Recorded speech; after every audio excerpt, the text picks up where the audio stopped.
baca hadis ni seumpama kita berada dengan Nabi sallallahu alaihi wasallam dan kita berada di hadapan Nabi sallallahu alaihi wasallam. Diceritakan tentang Imam Malik rahimahullah. Imam Malik ni ketika dia nak baca hadis, dia akan pakai baju yang cantik, dia akan berwangi-wangian, dia akan berada pada tempat yang baik. Kemudian ditanya kepada beliau, kenapa engkau bila engkau dah baca hadis macam tu keadaan kau? Dia kata, kerana aku membaca satu kalam nubuwah, iaitu kata-kata Nabi SAW, menghormati, ihtiram, iaitu hadis Nabi SAW, maka dia beradab ataupun memakai yang melakukan macam yang kita sebutkan itu tadi, kerana hormat akan hadis Nabi SAW. Pernah suatu ketika ada khalifah yang minta beliau untuk datang ke istana untuk mengajar. Jadi dia kata, aku tak akan datang melainkan al-ilmu la ya'ti illa yata'adda bih. Ilmu ni tak datang melainkan engkau kena mendatangi ilmu. Kalau kau nak ilmu, kau mesti kena datang ke masjid walaupun kau sebagai khalifah. Baik, akhirnya khalifah datang. Ketika khalifah datang ke majlis Imam Malik ni, jadi Imam Malik ni, orang ni semua baru berdiri hormat pada khalifah. Baik, kita pun kalau ketua menteri datang pun kita bangun. Ini kan pula khalifah. Baik, akhirnya bila orang semua bangun, dia tak bangun. Dan bila dia tak bangun, orang tanya kenapa tak bangun. Kerana dia kata, aku lebih menghormati, iaitu hadis ini melebihi daripada sesiapa yang lain. Maka dia sampai ke satu tahap dia tidak bangun ketika berada di dalam majlis tersebut. Baik, begitulah kita, alhamdulillah Allah jadikan kita ni orang yang pertama kita mempelajari tentang Al-Quran, dan yang kedua kita juga mempelajari sunnah Nabi SAW. Sebenarnya inilah tinggalan baginda, warisan kepada kita yang paling hebat. Siapa pun kalau ditanya apakah ramuan dan tips supaya kita kasih dan sayang kepada Nabi SAW, saya kata tak ada cara yang lain lagi dah, melainkan kena telah hadis juga. Even kalau dia baca kitab sirah cerita satu part, bahkan sirahnya hanya sekadar mungkin dalam 30% kehidupan Nabi SAW. Adapun yang lain-lainnya adalah berada di dalam Al-Quran dan di dalam Sunnah. Siapa yang nak, kalau dia tak rasa sayang, tak rasa kasih, dia nak lahirkan ataupun dia nak bagi rasa kasih dan sayang dekat Nabi ni, nak tak nak, dia mesti kena melalui Al-Quran dan juga hadis Nabi SAW. Semalam kami baca satu kisah bagaimana luar biasa yang hari ini kadang-kadang mungkin orang perempuan ni dia komplain pasal suami dia, ataupun suami komplain pasal isteri dia, ataupun kita katakan biasanya jenis orang lelaki yang bila pergi mana-mana ni jenis tak bawa isteri. Dia datang rumah haji pun seorang orang dia punya gaji orang bujang lah sekejap dia rumah dia tak rumah. Baik, Nabi SAW di satu ketika ni kan khayyatan fil Madinah. Ada seorang khayyat ni maksudnya tukang jahit. Tukang jahit ni berada di Madinah. Jadi dia ni orang Farsi, bukanlah Fursiyan. Dia adalah seorang Farsi dan bagi dia ni pula seorang yang tukang masak yang mahir, pandai masak. Orang Farsi, masakan yang sedap ni masakan Farsi, masakan Turki ni di antara tempat-tempat yang masakan yang amat sedap, termasuk juga yang berada berdekatan, contoh macam Syria dan sebagainya. Masakan mereka masakan yang luar biasa.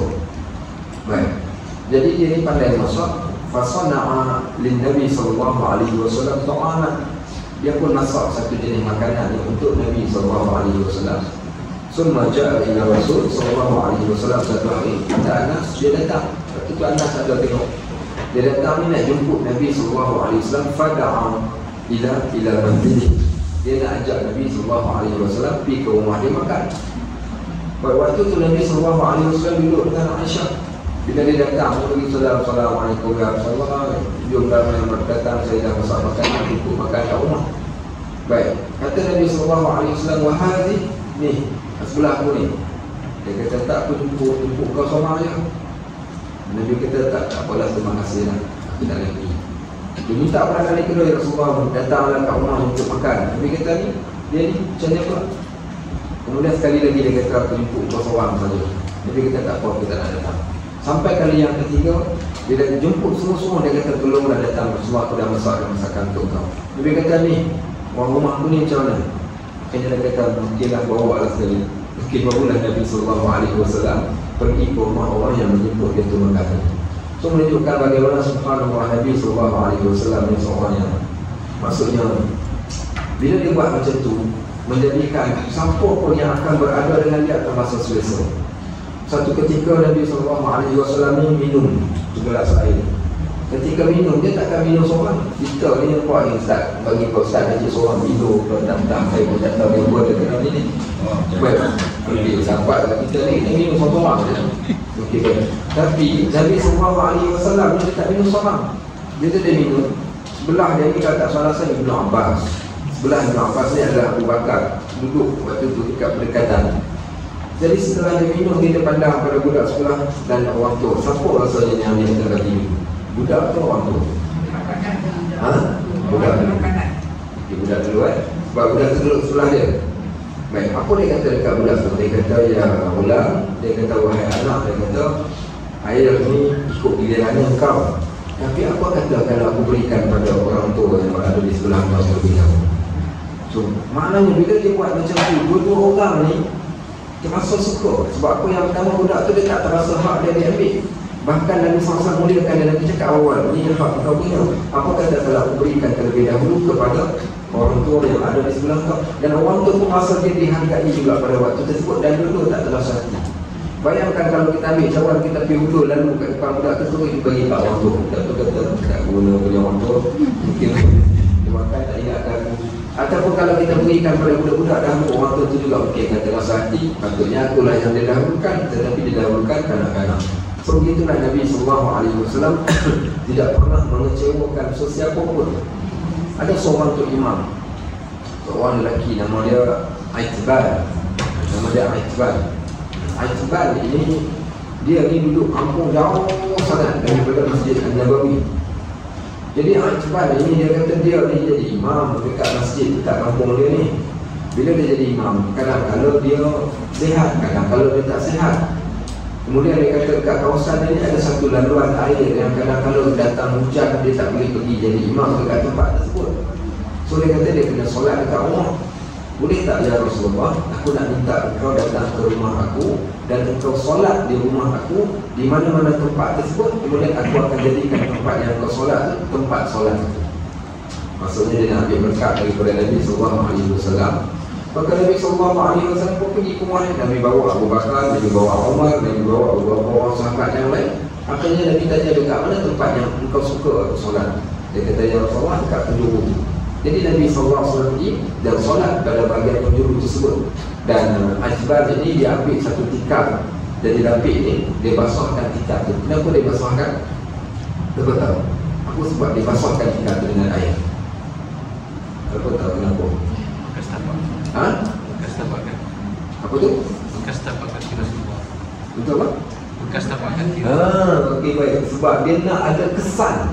Ada kesan pada tikar tu tadi yang boleh dapat. Dia dapat berkat dari situ. So biarkan ada air supaya Nabi SAW akan sujud ke atas tempat yang ada air. So akan jadi berbekas. Tempat tadi tu akan jadi berbekas. So dia nakkan keberkatan tempat tersebut. Subhanallah. Baik, kita mungkin tak sempat untuk nak dapatkan keberkatan seperti itu. Kita tak sempat nak salam dengan Nabi SAW, tak sempat nak peluk dia, tak sempat nak pucuk, nak cium dia. So umpama mereka zaman sahabat ni, seronoknya mereka, ada seorang budak nama dia Jabir bin Samurah. Jabir bin Samurah ni cerita satu hari aku solat zuhur dengan Nabi SAW.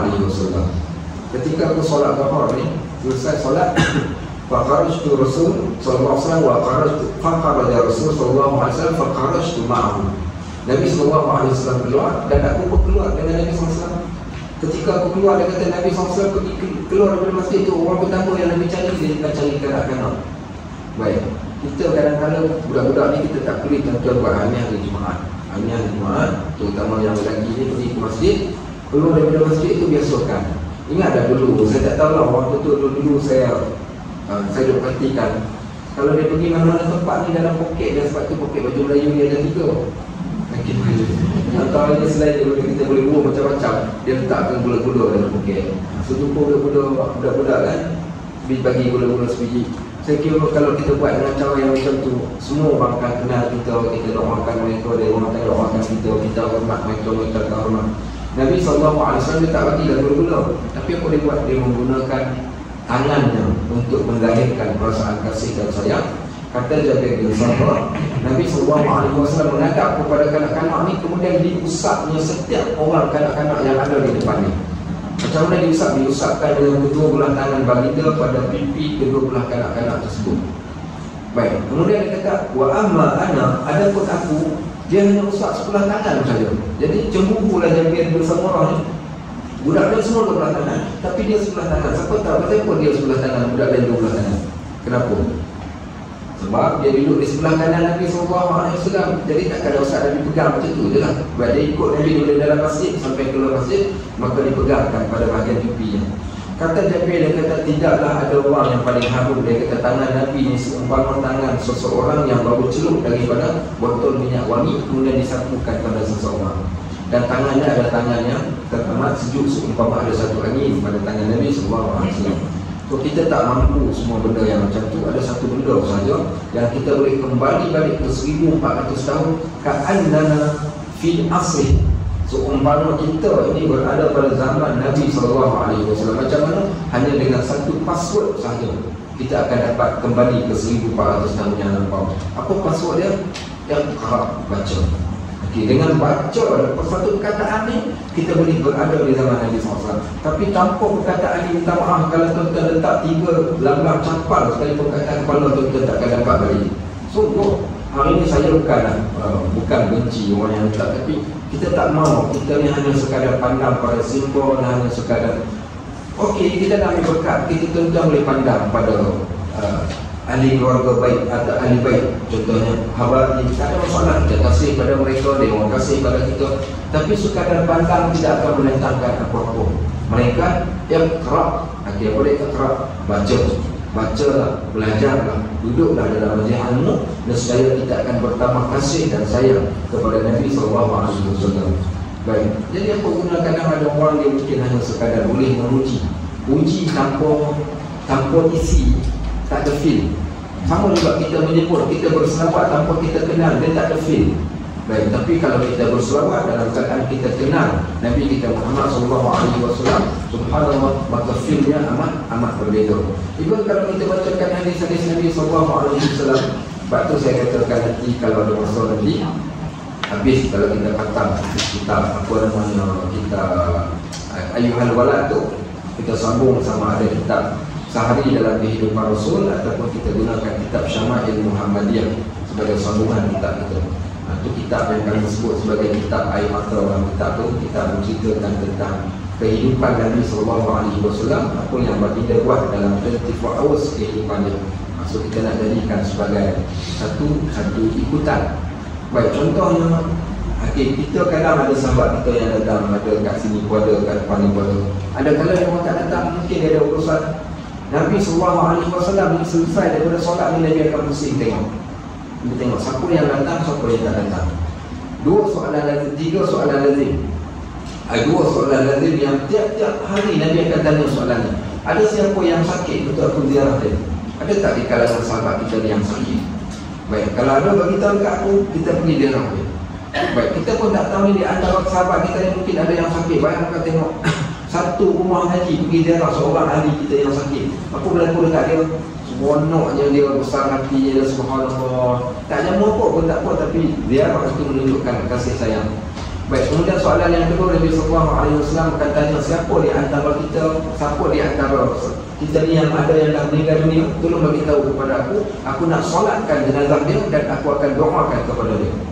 Maka berbahagialah dia orang. Ada satu kisah, Nabi SAW ni orang yang amat pemerhatian, yang amat tajam. Dia tahu siapa yang datang, siapa yang tak datang. Saya tak tahu siapa yang datang, semua kecam je lah, ada kosong ni, ada orang tak datang. Tapi Nabi SAW dia boleh kenal siapa yang datang dan siapa yang tak datang. Dia sampai saja tu, dia tanya soalan, dia kata, mana bagi orang tua yang kerja dia cuci masjid kita ni? Maknanya dia datang tu, dia perhatikan siapa yang ada. Bukan orang yang duduk kat Masjid Nabawi, bukan 30 orang, bukan 40 orang untuk senang dikenali. Bahkan mereka mungkin ratusan, ribuan orang waktu tersebut. Buktinya ketika perang Uhud dah ada 1000 orang. Ketika perang Badar baru 300 orang, so tak ramai lagi. Perang Uhud dah jadi 1000. Perang Khandaq dah jadi lebih 1000 lagi dah. So menunjukkan jumlah umat Islam dah makin bertambah, keseluruhan mereka datang solat. Tapi dia boleh cam. Mana pergi makcik ni? Orang kata, ya Rasulullah, makcik kita meninggal dunia semalam. Kenapa tak cerita dekat aku? Orang kata, sebab dia meninggal tengah malam, kami tak nak menyusahkan kau, kau sedang berehat. Nabi SAW marah sangat-sangat. Nabi kata, tunjukkan pada aku di mana kubur dia. Jadi semua dia orang pergi ke Baqi', ditunjukkan kubur, dia berdiri di atas kubur itu, kemudian Nabi buat solat jenazah dan didoakan kepada perempuan tua itu tadi. Apa kata Nabi SAW? Sekarang kuburnya telah menjadi cerah disebabkan dengan doa aku tadi. Itu mereka para sahabat itu. Baik, ada seorang sahabat ni nama dia Sabit bin Qais. Sabit bin Qais ini seorang sahabat yang mempunyai suara yang kuat. Kalau dia bercakap ni satu kampung dengar suara dia. Tiba-tiba turun satu ayat Al-Quran, ya ayyuhalladzina amanu la tarfa'u aswatakum fawqa sawtin nabi. Orang yang beriman, jangan angkat suara kamu lebih tinggi daripada suara Nabi. Bila turun ayat tu, rasa-rasa apa berlaku dekat si Sabit ni? Dia takutnya dia. Dan dalam ayat tu disebutkan orang yang buat macam tu nanti di kelab dia akan dimasukkan dalam neraka. Dia kata dah jadi ahli neraka dah. Suara aku kuat sampaikan Allah tegur. Sebenarnya ayat tu bukan tegur dia. Ayat tu tegur ada beberapa kumpulan pergi bertengkar dekat sebelah dinding bilik rumah Nabi SAW, sampaikan misi. Akhirnya Allah turun ayat. Dia terasa sebab suara dia kuat. Bila suara dia kuat, dia terasa macam tu, dia tak datang masjid, dia takut. Nabi tanya, mana Nabi Sabit bin Qais? Sa'ad bin Mu'az kata, dia duduk jiran aku, tapi aku tak tahu, tak nampak pula dia katakan dia sakit ke apa. Waktu tu juga dia pergi cari Sabit. Akhirnya Sabit pun cerita apa yang berlaku. Nabi panggil Sabit datang. Ketika Sabit datang, maka Nabi katakan pada dia, wahai Sabit, engkau adalah orang yang baik. Bukan ayat itu ditujukan pada kau, dan engkau akan menjadi ahli syurga. Waktu yang menjadikan mereka semua ni, subhanallah, kasih yang teramat. Jadi bila kita baca kisah-kisah yang macam ni, apa gambaran kita? Masya Allah, itulah dia Nabi kita Muhammad SAW yang menjadi ikat kita. Siapa ibu susuan Nabi? Baik. Itu seorang aja. Okey, baik. Kalau sebut Halimatus Sa'adah ni, sebut ibu susuan, orang hanya akan nampak Halimatus Sa'adah. Sebab apa? Nak ceritakan betapa kita kurang membaca. Kurang sangat membaca kita. Ibu susuan Nabi ada 3 orang. Siapa dia 3 orang? Halimatus Sa'adah. Orang yang kedua? Suwaibah. Ingat Suwaibah lebih awal daripada Halimatus Sa'adah. Okey, baik. Kemudian yang ketiga dia lebih awal lagi daripada Suwaibah, iaitu Ummu Aiman. Ummu Aiman juga ibu susuan Nabi SAW. Tapi kita tak tahu. Apa baca dalam hadis kisah Nabi SAW ketika waktu pagi dia akan ziarah yang pertama ahli keluarga dia terlebih dahulu. Lepas ahli keluarga dia akan ziarah pula orang yang dia sayang. Kemudian lepas orang yang dia sayang, dia akan ziarah pula para sahabat yang lain. Hari ini kehidupan ini menziarahi orang. Okey, baik. Dengan ziarah itulah dia mengikatkan pertalian, kemudian dia menyampaikan dakwah, memberikan nasihat kepada mereka. Di antara orang yang dia ziarah Ummu Aiman. Pergi ke rumah Ummu Aiman masak makanan. Baik, bila masak makanan Nabi SAW tak makan. Kenapa Nabi tak makan? Baik, Nabi puasa, maksud Nabi tak makan. Tahu Ummu Aiman buat apa? Ummu Aiman marah dekat Nabi, dia tinggikan suara, apa ni tak nak makan. Dia respon apa namanya, kecewa, marah. Tak ada siapa pun berani angkat suara kepada Nabi SAW, melainkan seorang perempuan saja, Ummu Aiman. Kenapa dia berani angkat suara? Ya, sebab dia mak pada Nabi SAW. Orang yang meninggikan suara pada kita, ibu kita saja. Nah, jadi dia anggap Nabi macam anak dia semua-semua, sampaikan dia berani angkat suara. Tak ada siapa, Nabi pun diam saja waktu dia marah. Ummu Aiman marah dekat Nabi SAW. Bapak tak boleh. Bapak tak boleh. Bapak. Okey, baik. So, bapak ni dia tak banyak cakap. Bapak ni kalau biasanya anak ni dia nak bagi anak masuk asrama dengan nasihat daripada A sampai Z. Bapak. Okey, kau pergi kat mana? Bapak ayah kau cakap apa? Pergi kat ayah dia cakap apa? Dengar cakap mak kau. Satu saja. Bapak satu. Saya buat bapak. Tapi mak ni dia macam-macam benda. Baik, so Ummu Aiman ni kata Nabi SAW, dia ummi ba'da ummi. Dia ni mak aku selepas mak aku yang sebenar. Cuma kalau ada mak, dia memang kerja, dia memang marah kat anak lah. Ya ummi ba'da ummi wa min ahli baiti, dan dia adalah ahli keluarga aku. Dia ni adalah ahli keluarga aku. Dan disebut, panggil nama dia dengan panggilan Al-Barakatul Habasyiyah, seorang perempuan yang hitam tetapi mempunyai kebaikan yang amat banyak. Ialah yang bernama Ummu Aiman. Allah panjangkan usia dia ketika Nabi SAW wafat, dia masih lagi hidup. Ini panjang usia Ummu Aiman. Baik, panjang cerita kita. Nanti jom kita sambung balik hadis yang seterusnya. Kalau tak cerita dia 30 tahun tak boleh kita ni.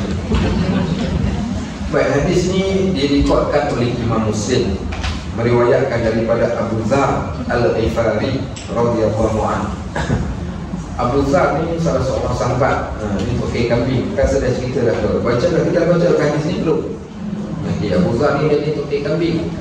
Nabi SAW pernah bawa sahabat pergi makan dekat rumah dia. Dialah Abu Dzar. Sebab tu kadang setiap orang sahabat ni mempunyai perwatakan dan pembawaan yang amat berbeza. So kalau siapa nak kenal Nabi SAW, kenallah melalui sahabat ni. Sehingga kan Al-Ghazali mengatakan, dia kata siapa yang belajar tentang sahabat, dia akan dapati itulah mukjizat yang terbesar Allah bagi dekat Nabi. Mukjizat dengan hanya melihat pada sahabat, kita dah nampak kehebatan Nabi SAW. Macam mana dia merubah padang pasir ini menjadi tempat manusia-manusia yang hebat, yang asalnya mereka adalah manusia yang keras, yang bengis, yang bersuka bergaduh, suka berkait berpulang. Tetapi akhirnya Nabi SAW jadikan mereka insan yang paling terbaik. Baik, qala Nabi SAW, kata Abu Dzar, yaqulu Allah azza wa jalla, Allah telah berfirman melalui lisan Nabi kita Muhammad SAW, man ja'a bil hasanah, siapa yang mengerjakan satu kebajikan. Al-hasanah, satu kebajikan, bukan dua kebaikan, bukan tiga kebaikan, satu kebajikan sahaja. Satu kebajikan ni subhanallah, kadang-kadang kita mungkin rasa benda tu simple, tapi satu kebajikan manusia tak pandang, tapi ingat Allah pandang. Apa dalilnya? Wa may ya'mal mithqala dzarratin khairan yarah wa may ya'mal mithqala dzarratin syarran yarah. Siapa yang buat satu amalan kebaikan walaupun sebesar zarah. Orang Melayu dulu-dulu dia tak tahu nak terjemahkan zarah ni apa. Dia terjemahkan apa? Zarah ni biji sawi. Sebab tu guru pondok kita dulu dia rasa benda paling kecil ni biji sawi lah. Kebetulan tu guru kan pun lelaki ada kenal sangat. Halwa campur dia tak tahu. Halwa apa dia tak tahu. Halwa campur lain, halwa lain.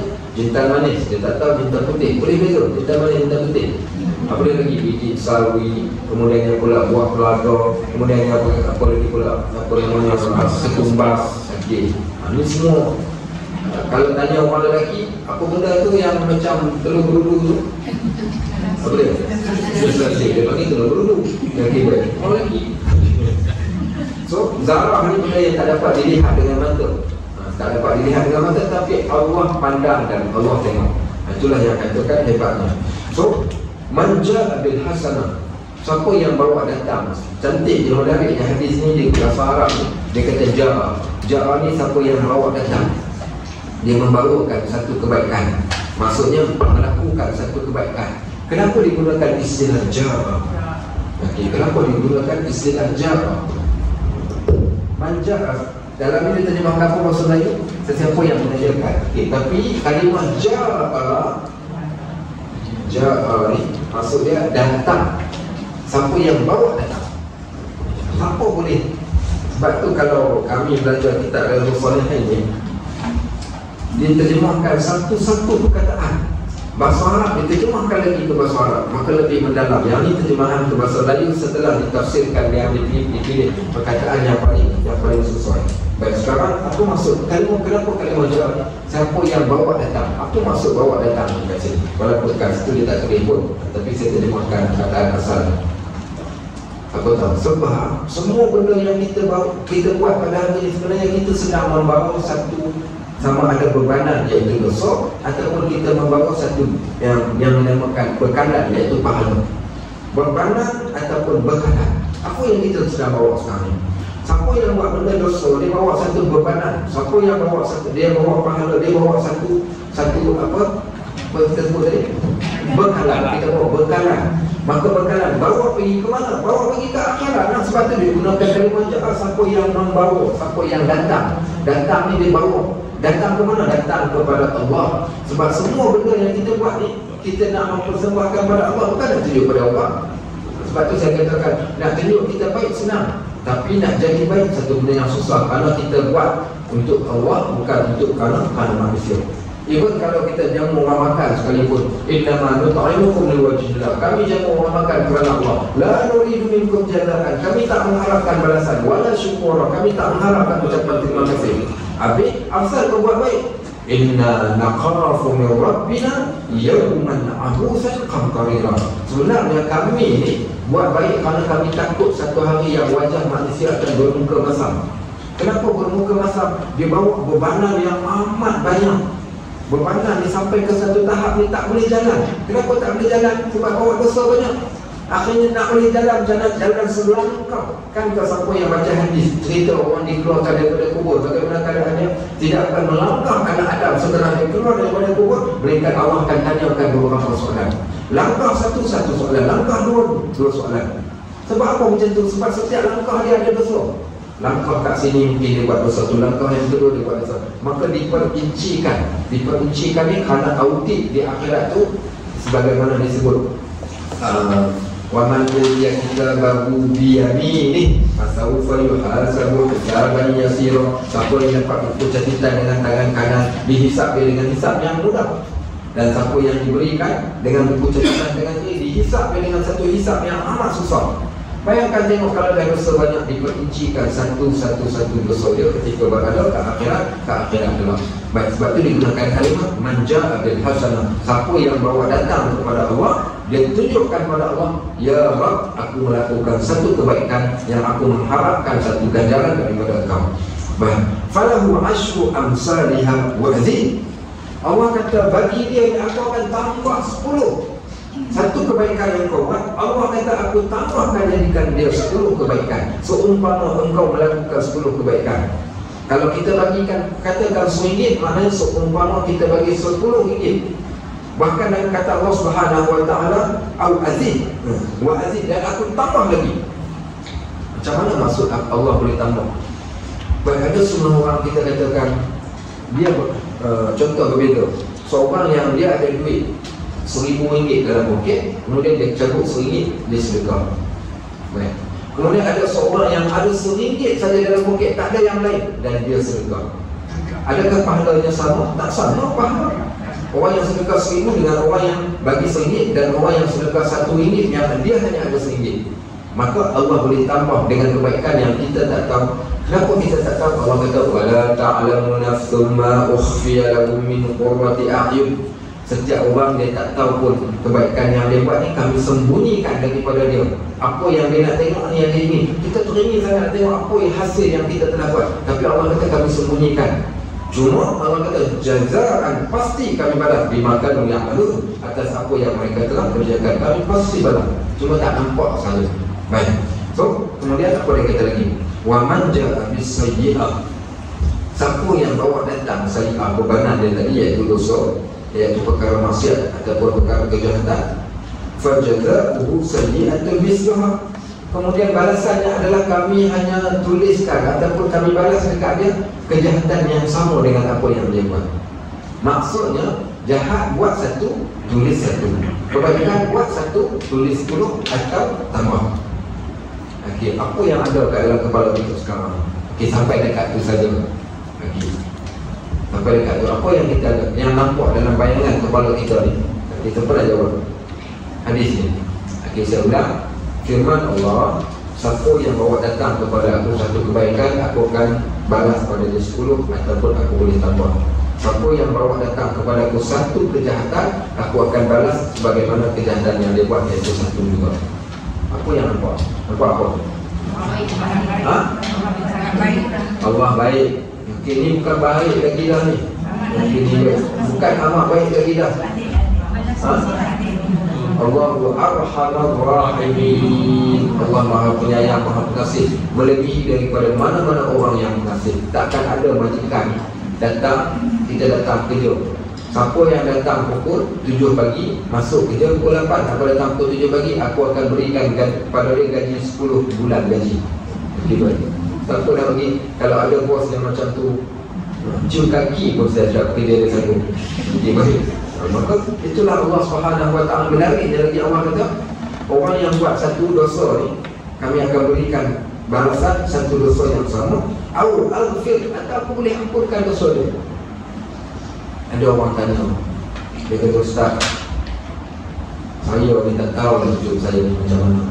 Macam-macam benda. Allah berikan ujian pada saya satu kahwin yang pertama, Ustaz, suami saya meninggal tercekik kuih koci. Baik. Kahwin yang kedua pula, kahwin yang kedua mati juga, jatuh buah kelapa, diambil. Kami ambil buah kelapa. Kahwin pula yang ketiga, kahwin dengan Pak Mat Tempe, presiden, nanti baik mati. Ni yang keempat ni ada lagi ni, tapi dengan sakit, tak tahu bila nak mati. Allah, apalah ujian kepada saya, Ustaz? Contohnya, maka subhanallah, Allah Subhanahu Wa Taala kadang-kadang didatangkan kepada manusia kebaikan dengan pelbagai bentuk dan pelbagai cara. Salah satunya dengan cara dijadikan nikmat, akhirnya orang tu dia bersyukur pada Allah, dia jadi insan yang baik. Boleh. Kadang-kadang diberikan ujian sebab dia tunggu orang ni tunggu solat malam tak ada, sedekah tak ada, puasa tak ada, zikir tak ada, Quran tak ada. Tapi Allah nak berikan juga pada dia kebaikan. Allah timpakan pada dia sakit atau musibah, akhirnya dia bersabar. Dengan sabar tersebut Allah ampunkan semua dosa dia dan dia dimasukkan dalam syurga. Sebab tu ada orang masuk syurga sebab sabar, ada orang masuk syurga sebab Quran, ada orang masuk syurga sebab solat malam. Lepas tu kita jangan memperkecilkan dan jangan pandang bila kita buat orang tak buat, kita rasa orang tu mungkin dia tak ada apa-apa kebaikan, sedangkan kita tak tahu pun apa yang dia lakukan, yang mana satu Allah nak pilih daripada amal kebaikan yang dia buat. Baik, sama boleh. Wa man taqarraba minni shibran, siapa yang mendekati aku, yang menghampiri aku sejengkal, taqarrabtu minhu ba'an. Okey, sorry. Wa man taqarraba minni shibran, taqarrabtu minhu dhira'an. Siapa yang mendekati aku, menghampiri aku sejengkal, nescaya aku akan menghampirinya sehasta. Baik, wa man taqarraba minni dhira'an taqarrabtu minhu ba'an. Siapa yang menghampiri aku sehasta, nescaya aku akan menghampirinya serupa. Baik, wa man atani yamshi ataituhu harwala. Siapa yang datang kepada aku dalam keadaan dia berjalan, aku akan mendatanginya dalam keadaan berlari. Wa man laqiyani bi qurabil ard khati'atan la yushriku bi syai'an. Dan siapa yang datang bertemu aku dengan sebesar dosa yang dia lakukan sebesar bumi ini, la yushriku bi syai'an, dia tidak melakukan syirik sesuatu pun pada aku, laqaituhu bi misliha maghfirah, aku akan bawa datang keampunan yang sama sebesar dosa yang dia lakukan. Baik, apa kita nak kata? Fatabarakallahu ahsanul khaliqin. Itulah dia Allah Subhanahu Wa Taala. Hadis ini membawa kepada kita beberapa maksud. Di antaranya hadis ini menggambarkan kepada kita betapa besarnya rahmat Allah Subhanahu Wa Taala. Tajuk apa kita sedang baca ni? Tajuk apa kita sedang baca? Tajuk Ar-Rajab, tajuk harap. Kenapa dibawa datang hadis ni? Dibawa datang hadis ni kerana nak tunjukkan kepada kita betapa manusia ini dia perlu mengharapkan kepada rahmat daripada Allah Subhanahu Wa Taala, dan Allah menawarkan rahmat kepada kita. Baik, berarti balik hadis tadi, perhatikan balik hadis tadi. Di dalam banyak-banyak hadis ni, dalam banyak-banyak teks, perkataan ni perkataan mana yang saya nak tanya setiap orang. So jangan jawabkan, tunjuk saja dekat saya. Okey, tunjuk saja dekat saya. Saya sebut. Okey, perkataan mana yang paling menarik perhatian? Okey, baik. So setiap orang tunjuk, tak apa yang dalam buku, just beritahu saya. Okey, saya jalan tak? Ya. Okey. Yang mana?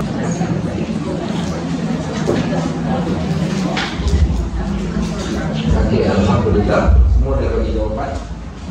Dan ada pelbagai jawapan yang diberikan, dan ada yang bagi jawapan semua tu Ustaz adalah benda yang menarik perhatian, betul. Dan ada orang yang bagi jawapan yang berkaitan tentang kalimah. Dia kata mendekatkan tadi tu sesuatu, dia suka kalimah dekat tu.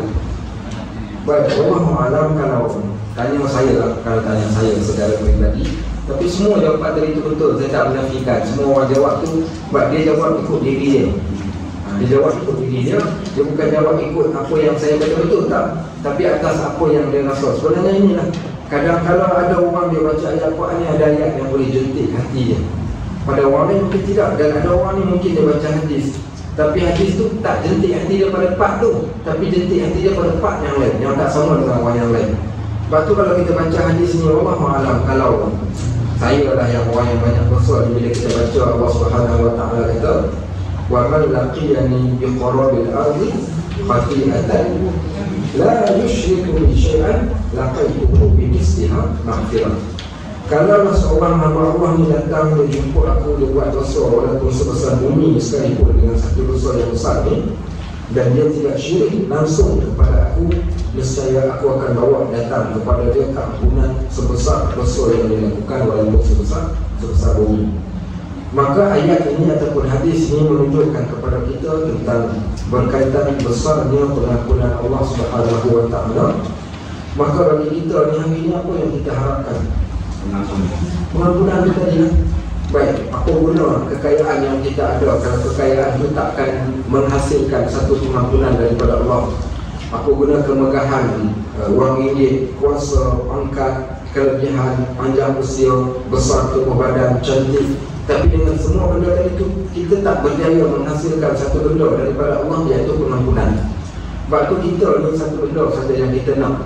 Sebab bila selagi mana kita tak rasa diri kita ni bersalah, selagi itu kita tak rasa kita ni berdosa. So kita rasa kita megah dengan apa yang kita ada, melainkan bila kita rasa bersalah, maka kita akan mengharapkan satu benda.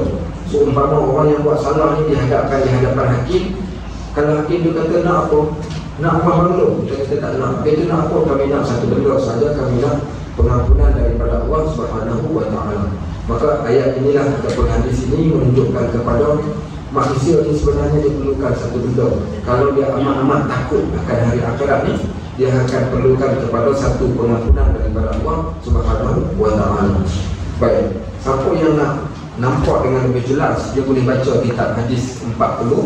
Pada hadis yang terakhir dalam hadis 40 tu, hadis tu adalah hadis yang hampir sama dengan hadis yang kita baca ni, iaitu bagaimana Allah Subhanahu Wa Taala boleh mengampunkan sesiapa pun yang dia nak, walaupun orang tu dia mempunyai dosa yang sebesar gunung sekalipun. Ada satu kisah seorang lelaki bernama Ma'is. Ma'is ni dia telah melakukan satu dosa. Dia dah berkahwin dan dia melakukan satu dosa zina. Zina ni satu dosa yang amat besar, terutama bagi orang yang telah pun berkahwin. Baik, satu hari dia datang jumpa Nabi SAW. Dia kata, ya Rasulullah, rejamlah aku ya Rasulullah, bunuhlah aku ya Rasulullah. Tapi kata, pergi balik kau. Dia balik, dia datang balik, ya Rasulullah, hukumlah aku ya Rasulullah, rejamlah aku ya Rasulullah, zanai, aku telah pun berzina. Nabi kata, pergi balik. Di jalan dia keluar sekejap, dia lari patah balik pula. Dia pegang tangan Nabi SAW, dia cium, dia kata, Rasulullah, tolonglah bunuh aku ya Rasulullah, kau hukumlah aku ya Rasulullah, kau rejamlah aku sampai mati. Nabi kata, orang ni gila ke dia ni? Dia, orang kata tak, dia tak gila ya Rasulullah. Adakah dia minum arak ke apa? Ada seorang lelaki bangun pergi tidur dekat mulut dia, tak ya Rasulullah, dia tak minum arak. Nama dia Ma'is, nama lelaki dia. Baik, kemudian Nabi kata, pergi balik engkau. Dia tetap tak nak balik juga. Akhirnya bila disebabkan dia mengaku semua-semua, bila Nabi tahu dia orang yang waras, akhirnya dikumpulkan, diminta dijatuhkan hukuman kepada dia. Akhirnya dia direjam sampai mati. Akhirnya dia kangen ketika dia selepas dia mati ni, ada orang kata, selesai dah jadi buat dosa begitu sekalian. Kata Nabi SAW, dan sesiapa pun memperkatakan sesuatu tentang Ma'is ini, sesungguhnya kalau sekiranya dibahagikan taubat Ma'is ini kepada seluruh penduduk bumi, nescaya mencukupi untuk taubat itu Allah ampunkan seluruh penduduk bumi. Nak gambarkan betapa besarnya taubat dia kepada Allah Subhanahu Wa Taala ni, sehingga dia sanggup walaupun dijatuhkan hukuman. Sebab apa dia minta dijatuhkan hukuman? Kerana dia mengharapkan satu benda. Harap apa? Harap supaya Allah bersihkan dia daripada dosa itu tadi. Harapan ni lah yang kita nak ni. Dan inilah topik yang kita sedang bincangkan, topik apa? Ar-Roja. Ar-Roja ni maknanya harap. Baik tuan-tuan, kenapa nak kena harap ni? Harap macam mana kalau kita ni, kita katakan kita tak tahu bagaimana keadaan dan nasib kita di akhirat kelak. Dengan kata di akhirat, esok hari pun kita tak tahu. Inna Allah ya'lamu ghaibas samawati wal ardh. Allah mengetahui yang baik di langit dan di bumi. Wa yunzilul ghais, Allah menurunkan hujan, manusia tak tahu bila nak datang hujan. Wa ya'lamu ma fil arham, manusia tak tahu apa yang ada di dalam rahim seorang ibu, Allah sahaja yang mengetahui. Wa ma tadri nafsun madza taksibu ghadan, manusia tak tahu pun apa yang dia nak dapat esok hari. Wa ma tadri nafsun bi ayyi ardin tamut, dan kita tak tahu pun apa kat mana tempat dan bagaimana keadaan saat ketika mana kita nak mati. Baik, kalau kita tak tahu, kalau kita ni orang yang rajin beribadat, orang yang soleh satu hal, tapi even kalau kita soleh sekalipun, kita tak tahu pun amalan kita ni Allah terima tak terima. Kalau dah tak tahu ibadat kita, puasa kita, solat kita, dosa kita diampunkan ataupun tidak, satu benda kita kena buat, iaitu husnul dhanni billah, bersangka baik dengan Allah dan mengharapkan Allah SWT ampunkan setiap dosa kita dan Allah selamatkan kita ketika berada di akhirat. Karena Allah SWT berfirman, ana 'inda dhanni bi, aku berada pada sangkaan hamba-Ku. Falyuhsinul dhanni bi, maka hendaklah setiap orang daripada kalian bersangka baik dengan Allah dan mengharapkan kepada Allah SWT, iaitu maghfirah dan juga rahmat daripada Allah SWT. Satu ketika dalam peperangan Uhud, dalam peperangan Hunain, ada seorang perempuan. Seorang perempuan ni setelah dikumpulkan tawanan perang, jadi dia antara salah seorang daripada tawanan perang. Dikumpulkan tawanan semua. Waktu tu dia datang dalam keadaan dia pegang susu dia yang dah meleleh. Rupa-rupanya anak dia hilang. Jadi dia tengah cari anak dia kerana dia tahu waktu tu dia kena susukan anak dia. Anak dia mesti tengah lapar. Anak dia mesti tengah cari dia dan dia kena susukan anak dia. Akhirnya apa berlaku? Dia cari-cari tu, dia jumpa anak dia, dia celah kaki orang ni, dia pegang peluk anak dia, dia cium anak dia, kemudian dia susukan anak dia. Nabi SAW pandang pada dia waktu tersebut dan bertanya kepada para sahabat, apa pandangan kalian? Adakah dia seorang ibu yang boleh mencampakkan anak dia ke dalam api, dia akan biarkan anak dia begitu saja? Kata sahabat, tidak ya Rasulullah, dia adalah seorang ibu yang amat penyayang kepada anak dia. Kemudian kata Nabi SAW, wallahi demi Allah, Allah arhamur rahimin, sesungguhnya Allah ni lebih pengasih dan penyayang lagi daripada mana-mana makhluk yang sayang dan kasih kepada makhluk yang lain. Maka Allah lebih sayang. Sebab tu dalam hadis ni bila kita baca, melainkan ada perkataan yang saya kira bagi saya terbaik lah. Bila Allah kata, siapa yang menghadapku dengan memikul dosa sepenuh bumi tanpa dia menyekutukan aku dengan sesuatu, maka nescaya aku akan menemuinya dengan keampunan sebanyak ataupun sebesar dosa yang dia lakukan itu tadi. Menurut Imam An-Nawawi, makna hadis ini adalah sesiapa yang hampir kepada Allah dengan buat pelbagai ketaatan, maka Allah akan hampirkan dirinya dengan memberikan rahmat kepada orang tersebut. Kalau dibanyakkan ketaatan kepada Allah, Allah akan memperbanyakkan lagi rahmat kepadanya. Kalau dia datang kepada Allah dengan berjalan dan bersegera dalam mengerjakan ketaatan, Allah akan bersegera datangkan rahmat kepada dia dengan mencurahkan rahmat sepenuhnya kepadanya tanpa memerlukan banyak waktu untuk datangkan rahmat daripada Allah SWT. Waktu bila kita buat satu-satu kebaikan, kita baca Quran, kita rasa tenang. Pada waktu itu juga Allah bagi. Waktu bila kita buat ibadat, kita akan rasa tenang. Waktu bila kita bertaubat, bila kita berdoa, bila kita mohon pada Allah, bila kita buat perkara kebajikan ni, pada ketika saat kita buat itu juga Allah akan datangkan rahmat kepada seseorang yang melakukan perbuatan ini. Baik, apa pengajaran yang kita dapat daripada hadis ini? Maka rahmat Allah itu teramat luas. Rahmati sabaqat ghadabi, rahmat aku mendahului daripada kemurkaan aku. Maka sebab itu bila kita berdoa, kita selalu memohon dengan satu doa, Allahumma ya arhamar rahimin. Kan kalimah arhamar rahimin ini kebiasaannya kita akan jadikan penutup bagi setiap permohonan yang kita minta. Baik, Allah ya arhamar rahimin, ya Allah yang maha pengasih, yang maha penyayang. Baik, walhamdulillahirabbil alamin. Kalau sudahnya ada persoalan itu untuk dikongsi.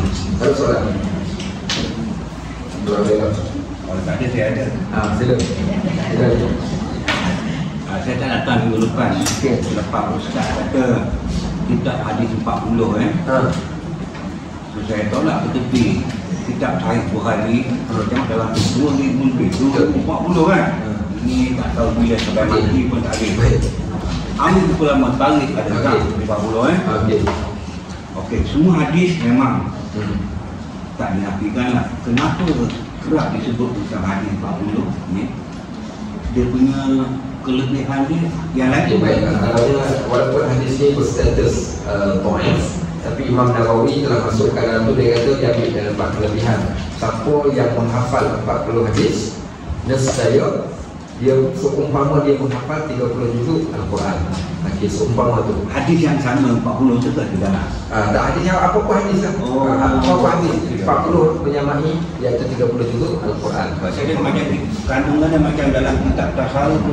Memang benar. Ada satu lagi kejap tu. Ini hadis yang tadi saya sebut. Lama sih Pak, saya sebut kami balik. Ada satu hadis ni, hadis yang terakhir.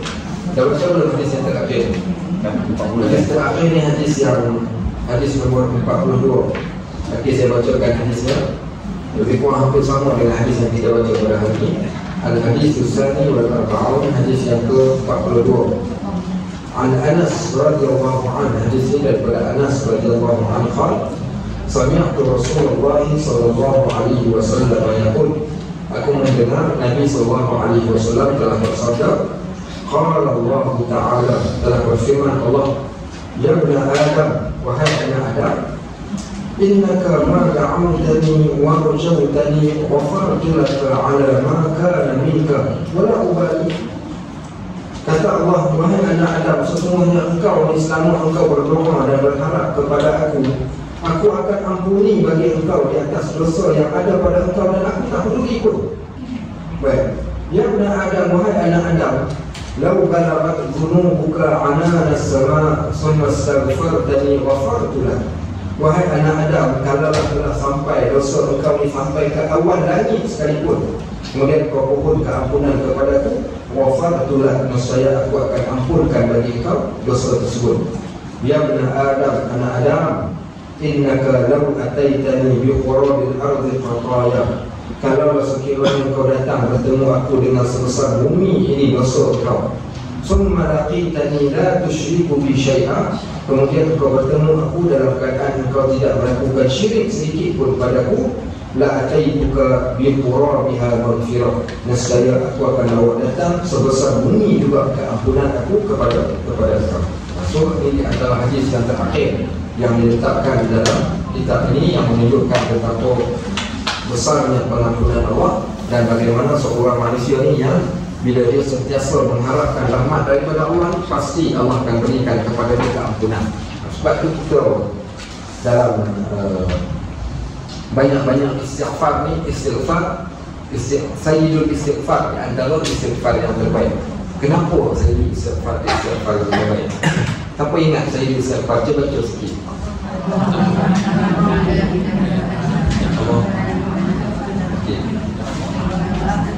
Ingat tak? Okey, satu part. Wa abu'u